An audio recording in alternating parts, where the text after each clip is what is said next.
నేను మీ మోహన్ రావు జరుగుల్లా.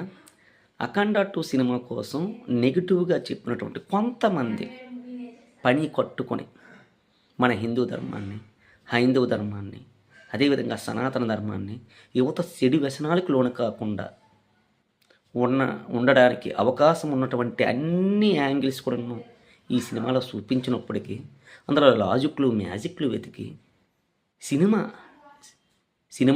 చూడకుండా, సినిమాని సినిమాగా చూడకుండా దాంట్లో అన్ని విధాలుగా కూడా నెగిటివ్ చేయడానికి ప్రయత్నించినటువంటి రివ్యూయర్స్ అందరూ కూడా నేడు అదే అవతార్ 3 సినిమాకి పాజిటివ్గా, బ్రహ్మాండంగా, హైలైట్గా, మామూలు హైలైట్ కాదు, ఒక రేంజ్ అని పొగుడుతున్నారే.